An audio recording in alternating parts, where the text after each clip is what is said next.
What's up? Welcome back to the Metal Hip Car Show. Remember when you were flipping through a car magazine and you saw that car in it and you didn't fixate over it, but it lived in the back of your head as a cool idea of what might happen or what could have happened. And then 15 years later, you go looking into it to find you can't find a single thing on it. I'm having one of those moments right now. You've already clicked on the video, you already know it's a Mustang, but I want to talk about it because I can't find a single thing on this today.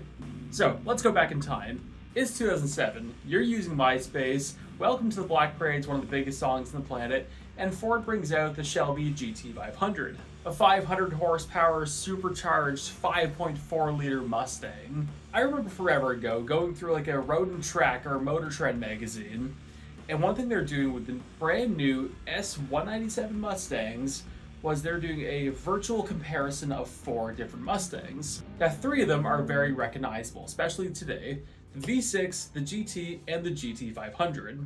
But there was one Mustang written down in there as a in-between of the GT and the GT500, and that was a car called the Boss 330. Now this was very exciting for 2 reasons. One, Ford's bringing back the Boss name, because at that point they wouldn't have used the Boss name since 1971, 1973, somewhere around there. And there would be a model in between the GT and the GT500 using an NA 5.4 liter V8. Because Ford always used a Boss name along with the number that'd be the cubic inches for the engine. So the 302 had a 302 V8, 351 at 351, you get it. So back in 2007, seeing an idea of a NA 5.4 liter Mustang was super cool. Seeing people do these swaps online with a good tune, they're getting in the ballpark of like 400 horsepower. So even if Ford dialed it back a little bit to make it run a bit smoother, a bit better on gas, or just be a little bit farther away from the GT500, it's probably still going to be a 380, 390 horsepower, naturally aspirated 5.4 liter V8 Mustang. And now in 2024, looking into this car, I can't find a lick of information on this article even existing. For like 90% of the videos I do, I talk to friends, I talk to my dad, I talk to my wife, just bounce ideas off people to make sure the video is worthwhile doing. And when I brought this video up to my friend, she actually asked me, "Are you sure this wasn't some sort of fever dream and you didn't actually just make this up?" Ow, but you know what, that's not too far from reality. But no, I swear to God, I read this back in 2007 of there being a 5.4 liter NA Boss 330 Mustang. But the question is, what would this thing be like? We know it's to be a performance-oriented Mustang. We know it's going to be in between the GT and the GT500 in performance, and likely in price and quality and so on and so forth. So I'm pretty sure if you were to look at its like quarter mile run, I think the GTs were doing something like a high 13-second quarter mile or like really low 14-second quarter mile, but the GT500 is probably doing something around 12.5, really low 13. So you probably guess this car would probably be doing something like a low 13 to maybe mid 13 quarter mile, along with a 4.7, 4.8 seconds 0 to 60. And styling wise, I think it'd be a bit more aggressive than the GT, but a little bit dialed back compared to the GT500, but definitely more Ford influence than Shelby. And in regards to handling, I think it would handle just as poor as those 2 cars did when they were new. We're still talking about 2007 Ford. They made some cool cars, but also the standards weren't quite there yet compared to what they're doing right now. Well, like, we could do speculation on something that doesn't exist. We're pretty good at that with this channel. But I think the better question is, why doesn't it exist? Because Ford actually did use the 5.4 engines in the Falcons over in Australia. So this engine did make it into cars, and as we've already seen, there is the GT500, which used the 5.4 liter between 2007 to 2011.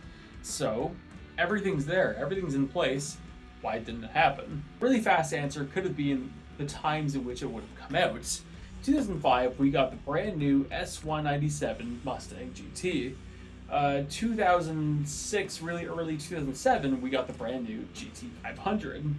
So the idea of this thing coming out mid to late 2007, 2008 isn't too unrealistic. But also, as you may have already gathered, around that time, the world went into a wild recession. So the idea of bringing out a Mustang, which, all things said and done, doesn't really need to exist, probably wouldn't have been the best idea. And I know some people might be saying, Okay, but what about the Coyote engines? With that engine, you don't really need a 5.4 liter V8 in the Mustang. And you know what? You're correct, you don't. The Coyote engine's a fantastic engine. It makes power so well. And when they first came out for the Mustangs, they were making 412 horsepower. And when Celine first started using their 5 liter V8s in the Mustangs, they're making a naturally aspirated 390. So you didn't really need a 5.4. And you know what? There is some weight to that theory. Like, as much as Ford didn't start using the Coyote engine in the Mustang until 2011, Celine did actually start using the 5 liter V8 in the Mustang in 2008. So seeing Celine get 390 horsepower out of the 5 liter could have made the idea of using the 5.4 a little bit redundant. But also keep in mind, this article came back out in like 06, 07. So if the car was already in like some sort of prototype or pre-production stages, then Celine bringing out this 5 liter Mustang a year or two later probably wouldn't have slowed Ford down that much. But if the future engines was the idea towards what could have killed the Boss 330 Mustang, that does kind of make sense. But you could have also brought it out as a 2-year special edition run, go make 5,000 of them and make it a special car long term. 5,000 is a random number, don't come after me for it. Nonetheless, this is a car that's been in the back of my head for like over 15 years now, and I find it wild that I can find literally nothing on it on the internet. So I want to know, does anyone who watched this video remember that article, remember any sort of talk about this car back in 2006 or 2007, or am I just a complete nutcase? Let me know in the comments. Thank you all so much for watching. Like, subscribe, enjoy the view scene. I post on Tuesday, Thursday, and Sunday, and I'll see you later.